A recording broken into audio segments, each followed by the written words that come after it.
أعوذ بالله من الشيطان الرجيم بسم الله الرحمن الرحيم Abasa wa tawalla an ja'ahu al-a'ma. So this Surah to Abasa, it starts with these two words, Abasa wa tawalla. Abasa means, when you see something you don't like, then you make your face. Sometimes somebody brings a food, or sometimes somebody comes to see you and you don't like that person. So you make your face. That's Abasa. And tawalla means you turn. You don't want to look, to turn your face.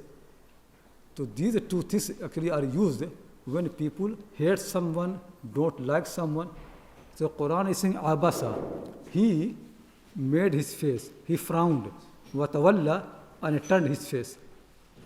Quran does not mention he is who. Who is he? Quran just says Abasa watawalla. He frowned. He made his face. Watawalla, and he turned his face. Though actually it is said about the Prophet sallallahu alaihi wasallam. But the way it is said is, in the beginning you don't realize about whom it is said. But when you read a little bit more, then it becomes clear it is said about the Prophet ﷺ. So that tell you, even when Allah subhanahu wa ta'ala uses words which are very harsh about the Prophet ﷺ, they are never made clear. So, because Allah subhanahu wa ta'ala respects his Prophet so much. And also the reason is, the real criticism is not about the Prophet ﷺ. Really criticism is against unbelievers. The story basically is that the Prophet ﷺ, as I mentioned, Prophet ﷺ, like all messengers, their main focus always is the elite people of the society, the top people of the society. When they are messengers, they want to go to top people, explain to them, because they think if they become Muslim, then it becomes easier. These elite people or top people, they don't like to be mixed with the slaves or with poor people and with the people who are weak and not strong people. They just want to be treated separated differently. So when the Prophet is sitting with these people, he wants to respect them because he's keen if they become Muslim. During that time, the Prophet does not like any Muslim who is a slave or who is not very good looking to come there. Because if he comes, then Arab people, they would not like to sit with him nicely. They will feel bad. And the Prophet wants them to feel nice so they can listen to him. So in one of the assembly, when the Prophet was sitting with top people, all leaders of Quraysh, he was sitting and teaching them and explaining Islam. One believer, his name is Abdullah ibn Maktoum. Abdullah ibn Maktoum. He is from good family, but he was blind. He could not see. He is a guided person. He wants to learn something from the Prophet ﷺ, and he found out the Prophet ﷺ sitting with these people. He also came to the assembly. When the Prophet saw him, he realized, he thought now the Quraysh are not going to listen to him. And they will think of Muhammad, his followers are people like him. It will make them upset, and then his effort will be wasted. So the Prophet ﷺ himself did not have any problem to sit with any blind person, with any poor person, anybody. He could sit. The reason he did not like this is not for himself, for these Quraysh people. Because they are leaders of Quraysh, they are, they basically noble people of the society. They would not like this. So Prophet became unhappy when he saw this, this blind man coming. Allah never liked this thing. Allah never can like to prefer people who are unbelievers over a believer. Somebody who wants to learn from the Prophet ﷺ, Allah will never like any people like him to be turned away. So this what happens. So Allah subhanahu wa ta'ala is criticizing this condition. This should not happen. But if you see in the criticism, it not really target against the Prophet sallallahu alaihi wasallam, against these Quraysh people, that they are so arrogant. They are so arrogant people. And then Allah subhanahu wa ta'ala want to say, I don't care if they don't believe. My care is more about the person who believes. Oh Prophet, you should focus on him more, not about these people. If they don't like, the blind person come, don't worry. Teach him. Teach the blind person. He deserves more. Because he is the one who guided. We want to take lesson. So this is the thing. So you can see from inside, the anger is not against the Prophet. Anger is about the Quraysh people, about the arrogant people of the Quraysh. Sometimes what happens, there are people, some people very close to you, and some people that are not so close to you. The people who are not close to you, you are angry with them, but you don't want to even to address them. So you express your anger on those who are close to you. Though real meaning is to other people, but you don't say that. You indirectly want to criticize them. Quraysh people don't have no value to Allah subhanahu wa ta'ala. The only one who has value is the Prophet sallallahu alaihi wasallam. So Allah subhanahu wa ta'ala wants to criticize Quraysh people, but he is using the sentence against the Prophet. Then it could become very clear that what they have done. So it is really a criticism against the arrogance of Quraysh people. One thing here also can you see very clearly that this verse, people say it really, the starting point is really so disturbing. So, like one of the great, Mufassir of the Quran, Ibn Zayd, is very, very good actually in this matter. He said, كان يقال لو أن رسول الله صلى الله عليه وسلم كتم من الوحي شيئا كتم هذا عن نفسه. It has been said, if Allah the Messenger would conceal or hide any revelation, he would have concealed this revelation. Because this goes against him. Abasa wa tawalla. You read this thing all the time, about the Prophet. Abasa, and the Prophet frowned.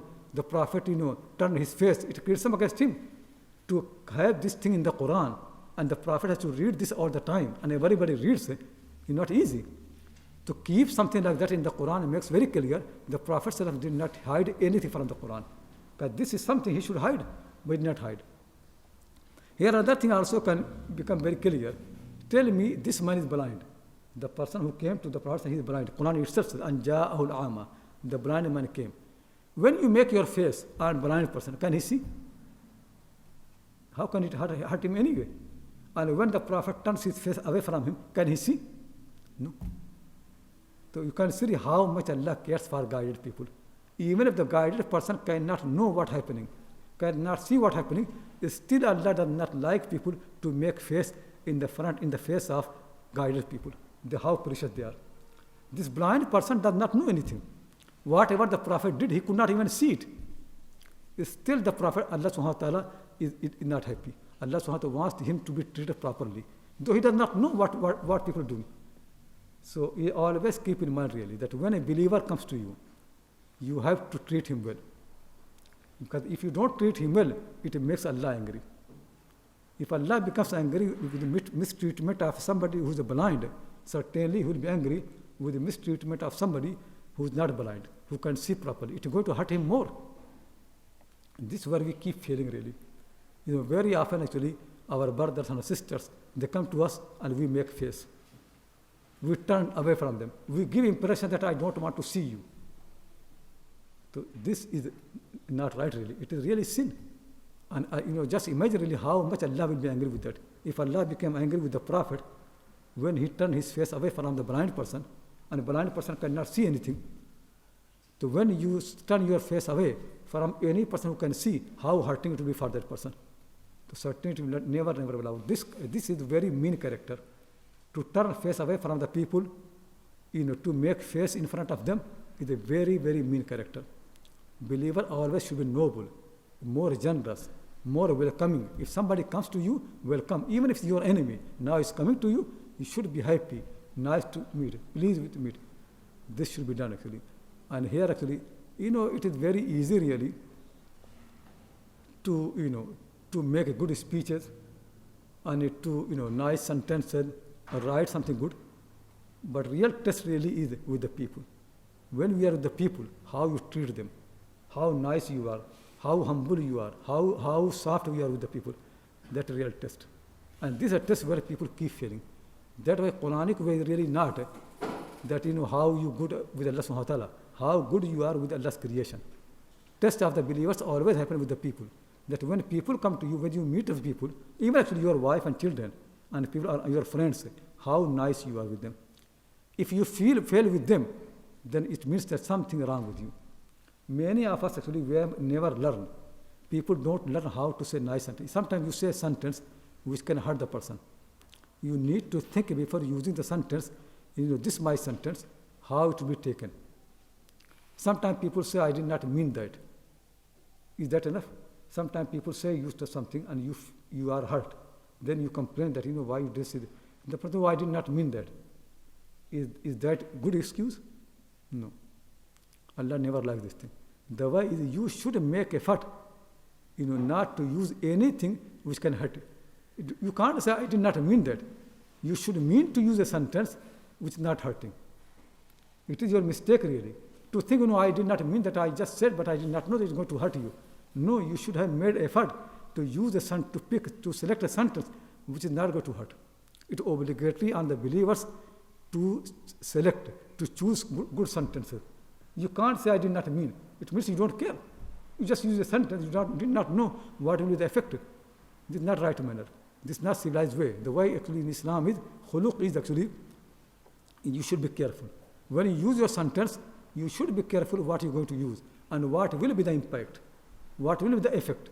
You should know really before using it, and then use a sentence which can have a right effect, not something which can hurt anybody. And then you need to say, I did not mean that. If you say this, it means you do not care.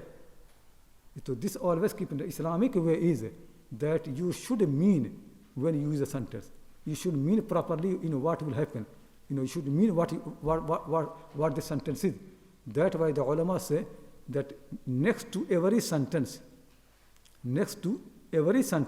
there's another sentence which is softer than this one and does the same job. To tell me which one you need to use. The one is more soft. Some words can hurt people. If you want to say something, another sentence does the same job and it is much more nice or much more polite. You don't feel more polite. If you don't use that one, it means you are basically a rough person, uncivilized, unrefined. You careless person. When you make effort to choose a sentence, it means you are refined. You are more cultured. To always understand really that for this purpose, how many sentences can be used. And among these 3-4 sentences, which one is the best and more polite, more soft, then use that one. Then you don't need to regret and you don't hurt anybody. That's how the Prophet have been doing, that always people have been doing this thing. In the language, it is very bad really to use a rough sentence. Anybody, people mind. Sometimes people don't say, because they are noble people, they don't want to criticize you, but they understand actually you are not civilized, you are not refined. It goes against you. It does not go against them. It hurts them. They get reward. But then it makes you low. Out of the noble people, they think you are not refined person. You are not cultured. You are not learned manners properly. Many people keep doing this thing. This is very bad manner. Always understand this thing. Keep in mind that for every occasion, there are right sentences and there are wrong sentences. Wrong sentences, they come quickly because they don't need any effort. But good sentences, they need effort. Everything that has value, it needs effort. Everything which is cheap does not need effort. But things which have value, they need effort. So whatever comes from your mouth without effort, you should know really it can't be true, can't be right. You need to make effort. Good characters, anything which has weight in the eye of Allah subhanahu wa ta'ala, it always comes after effort. Good sentences always come after thinking. Think really that if somebody used this sentence against me, what will be my feeling? So that will make you to become slow. You cannot answer quickly. You have to think many, many times. And if you are doubtful, don't say anything. Don't use the sentence. So many people don't realize in this matter, no doubt actually, in Lucknow, where I'm coming from, another ulama, is a very good city. In Lucknow, you can't say any sentence. From very beginning, the way basically is you have to choose the right sentence. It's very, very bad manner, very bad, even actually common person, very bad manner to use a sentence which can hurt anybody. Maybe inside they hurt people, hate people, but at least when they say, they choose the right words, sweet words, nice sentences. That training must be taken. And I know really sometimes the people, the students come in Lucknow from villages, from rough places, they don't know how to use. Then they become a joke. Everybody laughs at them for a long time until they have to settle properly, because this thing is not accepted. Though even laughing at the people is very bad, but I'm trying to say that in certain areas people really look how you use the sentence. And Arab people in Jahiliyyah and Islam as well, it was one of the good training they used to train the children, young boys, young children. They teach them how to speak. Not anything you speak. They did not like children to pick the sentences from the shop and from the market, from anywhere. Now people pick the sentences from the TV, from anywhere.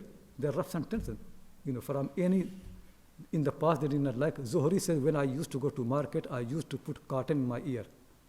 So rough sentences at the market don't fall in my ear. So then I pick them, I use them. I used to put cotton. He can't hear what people say. Mawla Maududi said, when I become young, my father stopped me from mixing with any common people. So I don't pick wrong sentences. I only remain with noble society, so I can know how to speak properly. So they used to make arrangement to children learn good sentences, they don't learn bad sentences. Now in our time, people don't know this thing very clearly. They use any sentence, any rough words, and they say, don't care going to hurt people or not. So this is one of the important in Islam. That's why hadith of the Prophet said, Al-Muslimu man salim al-Muslimuna min lisanihi wa yadihi. The Muslim is the one from whose hand and tongue Muslims are safe. It is a sign of Islam that you really take care of your sentences. Use those sentences which don't hurt anybody. So now this blind person, you can see, he even cannot be hurt. Because he does not see, still Allah does not like. So Allah says, Abasa wa tawalla. He made his face, frowned. Wa tawalla, and turned his face. Why? An ja'ahul a'ma. Because the blind person came to him. The blind person came to him, he became upset. So this is how the starting point is. The Quran is Abasa wa tawalla an ja'ahul a'ma. Now after that, Quran addresses the Prophet. Then you know it is about the Prophet. Then Quran says, وَمَا يُدْرِيكَ لَعَلَّهُ جَزَّكَّ. O Prophet, what makes you to know that perhaps this person wants to be pure? He has come for a good reason. You are wasting your time, about these Arab leaders, Quraysh, top level society, but they are not interested in you. This young man, blind person, he came, and you turn your face away from him, but you don't know. Maybe he, the person, actually, you focus on him, should focus on him because his purpose is to become pure.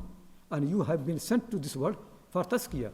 Your whole purpose of your sending is to purify the people, to clean the people. And this person comes to you and wants to have tazkiyah. So you should turn to him. So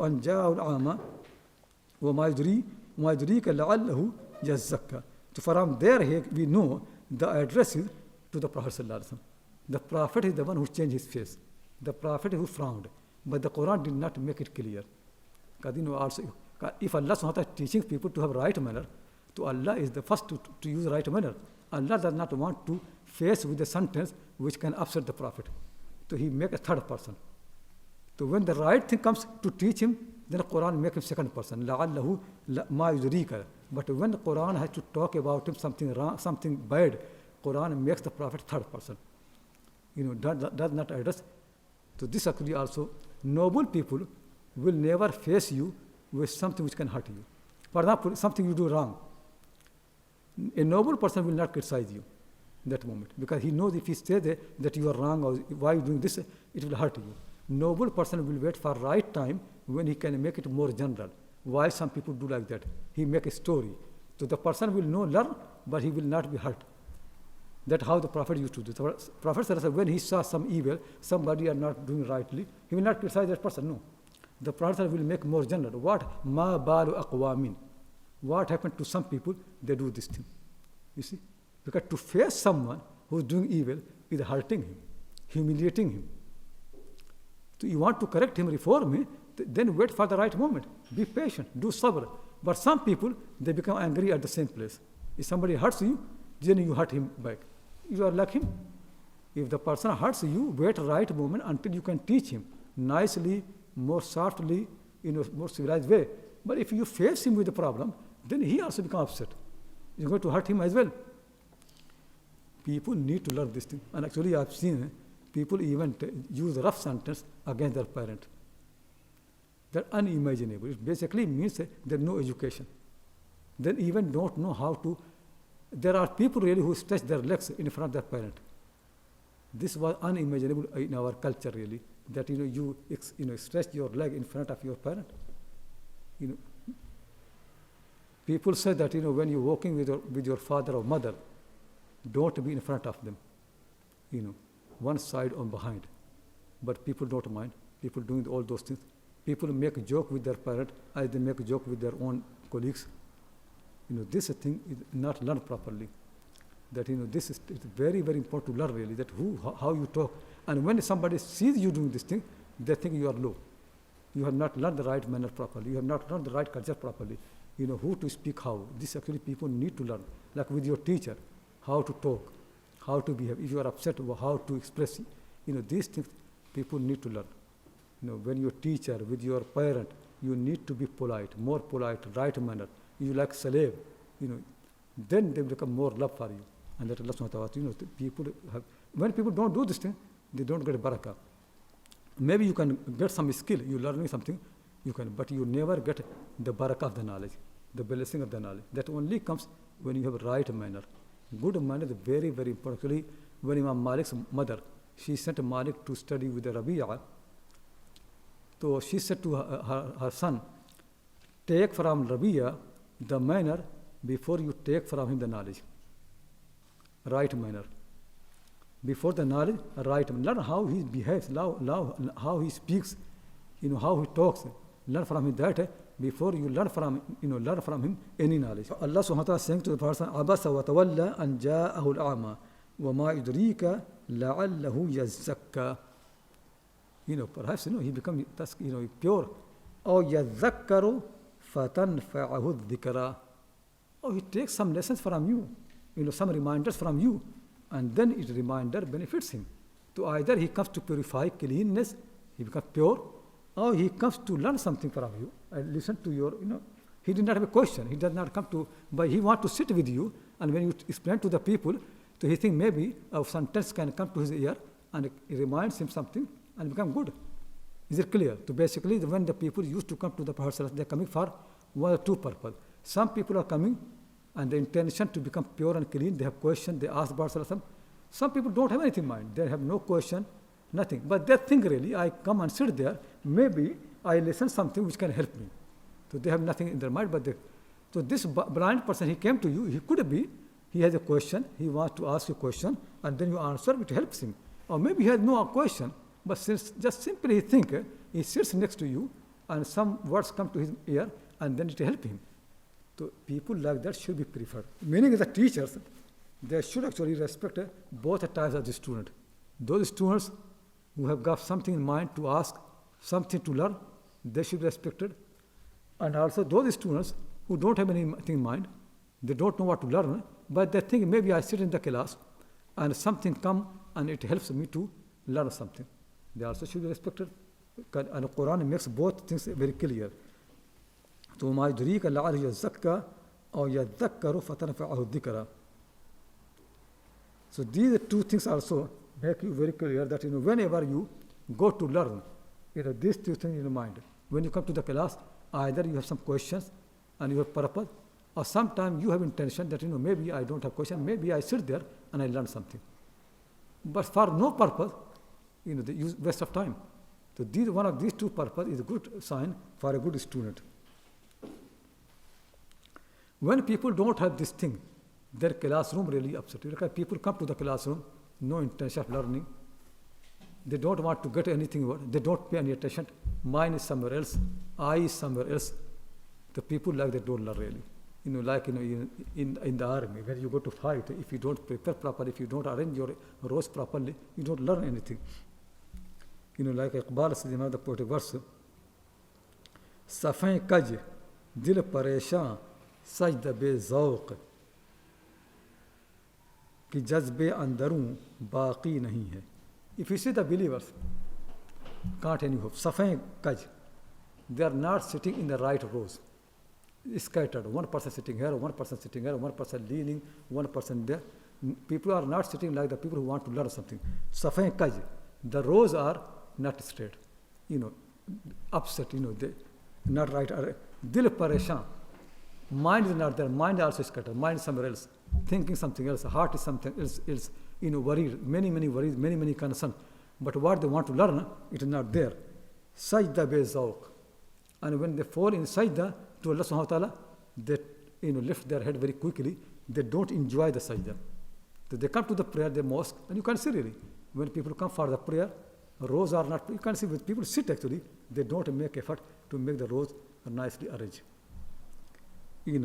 their heart, mind is somewhere else. And when they go in sajda, they don't enjoy the sajda.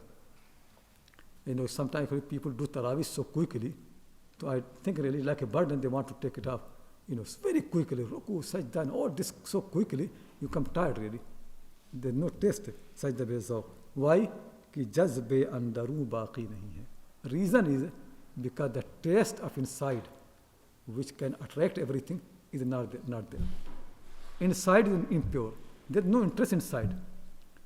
They don't have that jazb. Jazb means gravity. What can, pull things. You come to the prayer, but you don't have that heart which can take everything inside from Allah and from the Quran, from the prayer. There's nothing there. It's just empty heart. You come really, the prayer does not give you anything. You go in sajda, but sajda does not give you anything. You listen to the Quran, but you don't take anything from the Quran because the quality of taking is not there. Jazb means pulling. So this quality, when you can pull things and you can take in, is not there. So people sit in the class, but they can't take in anything. People come to the prayer, but they can't take it anything because they really, this quality does not exist there no more. Eyes are there, mind is there, but the quality of taking in is no more there. कि जज्बे अंदरू बाकी नहीं है. Another verse, same says, vice का हर एक इरशाद बजा, तकरीर बहुत दिलचस्प मगर आँखों में सुरूर इश्क नहीं, चेहरे पे यकीन का नूर नहीं. This preacher, that was for the students, and this now for teacher. This teacher or preacher, whatever he says is good. It's based on right thing, very interesting, but still does not make an impact. Why? Because in his eyes there is no enjoyment of the love. He does not love his student. He does not want to give something. He makes himself different to the student. The way basically the teacher should love to give something. He should love really that these are my people. I want to give them something. When you have got this love from your eye, then it goes deep inside. आँखों में सुरूर इश्क नहीं, चेहरे पे यकीन का नूर नहीं. Actually, the truth is the teacher himself does not believe in what he's teaching. That's a profession. He comes as a teacher, but does not believe. So if the students are like that, if the students don't have gravity, and teachers don't have love, what will happen? Nothing. Here you see a prophet. The prophet is full of the love, full of the respect. He wants to give. He said that you people want to jump in the hellfire, and I want to hold you back. So, Quran says, "Azizun alayhi ma anittum, harisun alaykum bil mu'minina ra'ufur rahim." This prophet, if you have any problem, any difficulty, he feels it. Your difficulty becomes his difficulty. In our time, what people say? It is your problem. Can prophet say it's your problem? When a prophet knows you have a problem, your problem becomes his problem. Prophets, they make your problem their own problem. But in our time, what people say? Oh, it is your problem, it's not my problem. This is not the way of prophet. Never, never. Prophet will never say, mind your business. But these are language we have learned really. This language is very, very, very rough language. To say to someone, it is your problem, very rough language, uncivilized manner. To say, mind your own business, it is very rough language. The prophets never do like that. Everybody's business is their business. Everybody's problem, their problem. They want to help everybody. A teacher should actually be interested in his students. If somebody has a problem, it should solve it. It should make. If you cannot solve the problem, at least express your sympathy. That I support you in a problem. I can't solve it, but I am with you. This is what should be. Same your friends. If they have problem, tell them that maybe I cannot help you, but at least I am with you. My full support with you. My sympathy is with you. I feel same pain as you feel. That gives a strength.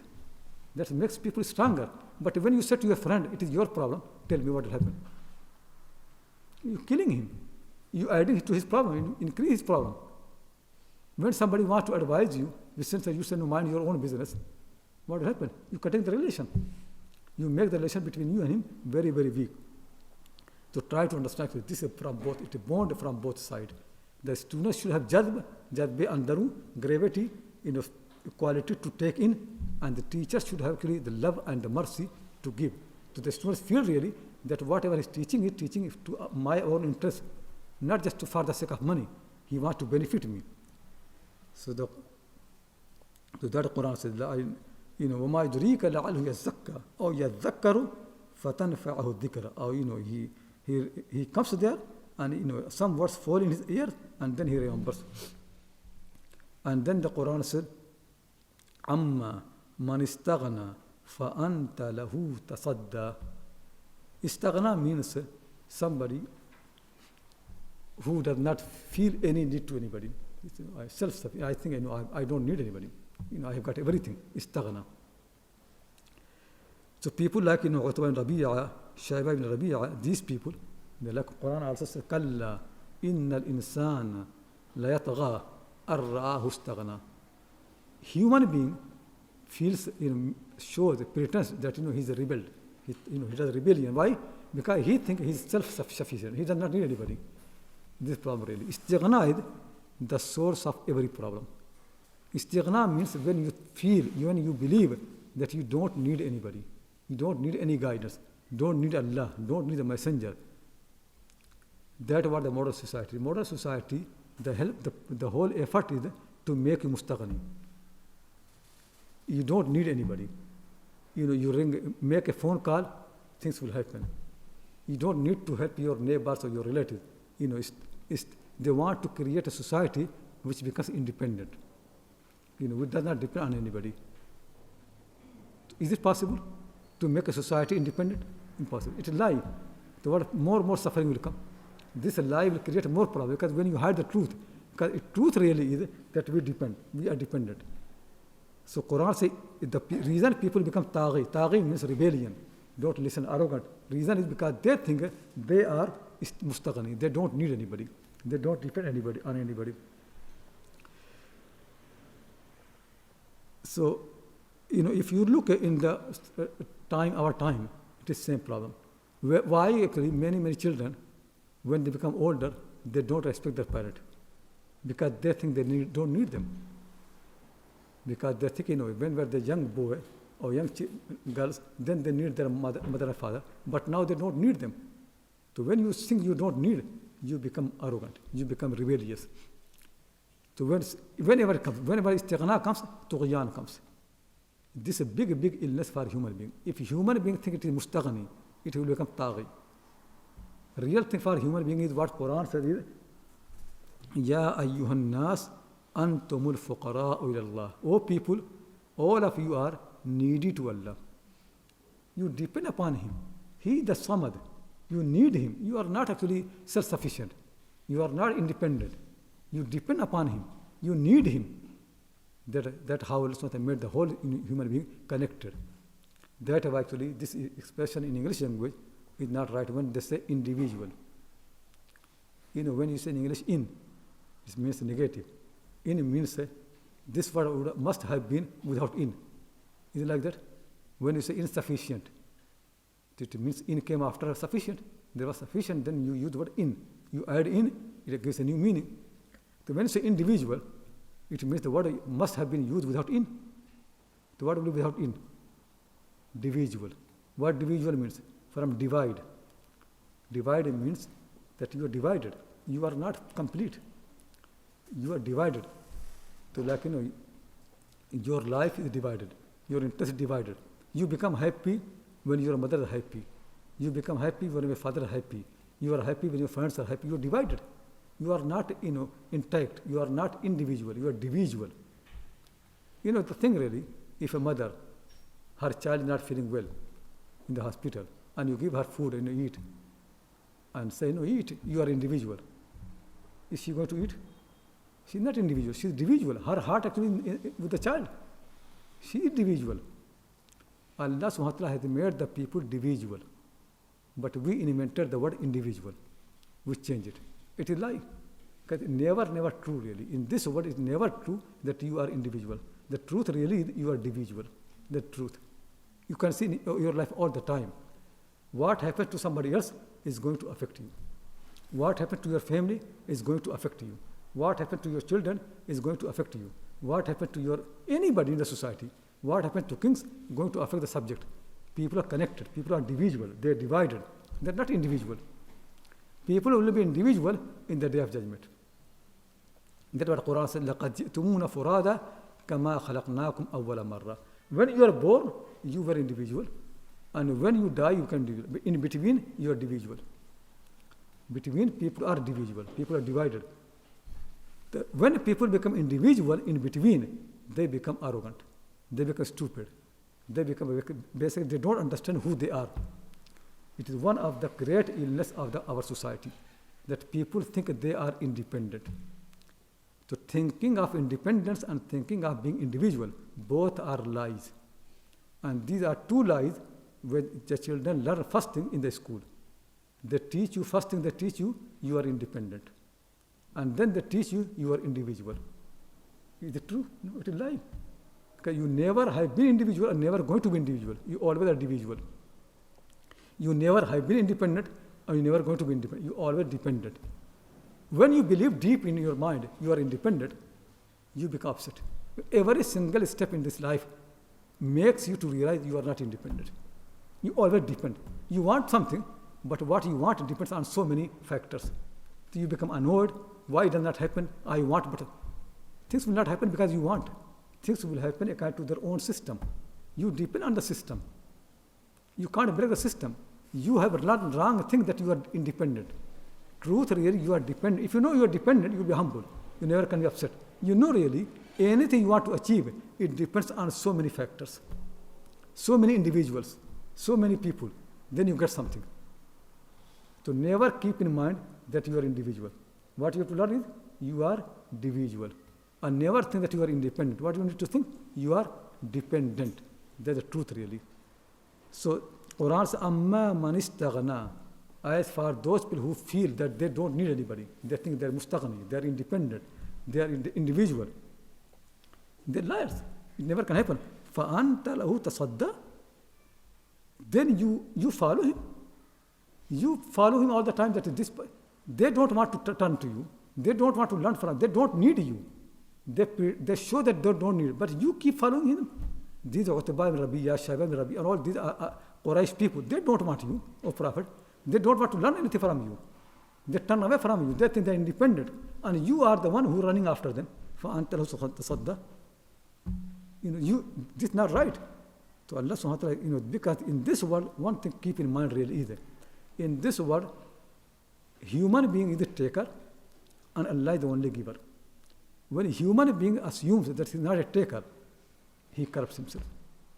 In this world, he has made us to take. We can't give. We are takers. We take from Allah and we take from whatever Allah has made for us. You have to take from everything. You're takers. You are not givers. You are not independent. All the time you need to keep taking and taking. Our body needs to take things inside. Otherwise we can't survive.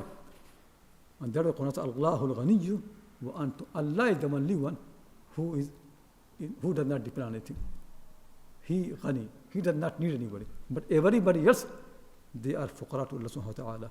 So Allah says, Amma man istaghna fa anta lahu tasadda. O Prophet, the people who pretend that they don't need you, those who turn away from you, you follow them. You keep following them.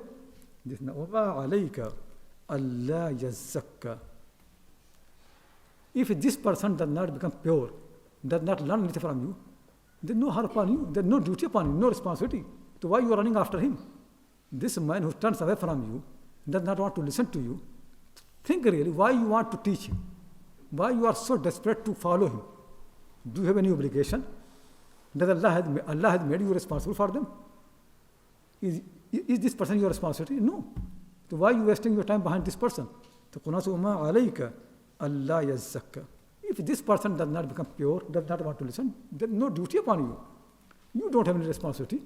Your responsibility are people who come to you. They want to learn from you. They are more your responsibility. But you keep wasting your time behind these people. So from here we learn really that people who come to you as a thirsty, desperate to learn, they are your priority. You should actually prefer them over all the people who don't want to learn from you. You can see many times actually ulama, they spend so much time to attend, high table dinner and meeting with the ministers. They don't want anything from you, but you think by attending their dinner, it is good value for you. This is wrong way. They're not going to learn anything from you. You're going to be harmed. The way is don't waste time there. spend time to the students who come to you. They have more priority. But you can see many places actually, there are people who want to learn from you, and people leave them and spend time on those who don't want to learn. That Allah subhanahu wa ta'ala don't spend time. Simple matter really is in this world. Allah subhanahu wa ta'ala never want you to do anything to impress people. What the purpose is to attend a high table dinner? Tell me. What do you get? Only purpose to impress. Nothing else. The whole purpose has been made. People who are from Oxford, you can ask them. So in the colleges, they have made a high table and lower table. Everybody sits there. So then people who are high table, they feel something different from the rest of the people. There's no purpose. If all of them eat together, tell me what will happen? Nothing. They don't lose anything. If the students and teachers and all the high people and low people, they eat together, is there any, will the stomach not accept? Does the stomach have any condition that I will not eat unless actually you sit on the high table? It's all impressing. In this world, Allah never wants you to impress anybody. You can't impress him, you can't impress anybody. To do anything for purpose of impressing, it is very ugly. Very ugly to do things to impress people, to impress Allah. No. The way really functional. Look your function really. Understand your function properly. Do things for the right function. When you are to marry someone for right function. Choose a wife which can be good for your children as a mother. That's all. Don't choose a wife to impress people that I married in this family and this person or that person. Don't make it. Get a job which can be good for your family. Good earning money. You can help them and make them happy, satisfy them. Don't select a job to impress people. Anything that you do to impress people, it is lie. It has no benefit in this world and no benefit hereafter. Actually, this thinking to impress people itself is actually very mean thing inside the mind. Very mean. Tell me, is it really most time people want to impress? Most time the whole purpose actually to impress people.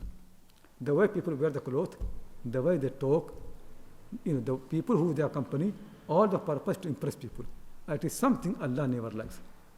He never wants from you anything which is impressive. Tell me, when we make mosque, what the purpose of the mosque is? The purpose of the mosque is a place where people leave behind all distraction and they come and they focus on Allah. But now we make a mosque impressive. So all the distractions become inside the mosque. Nice decoration, design, this thing and that thing. The Prophet ﷺ said to Aisha, remove the curtain from your house because when I pray, it distracts me.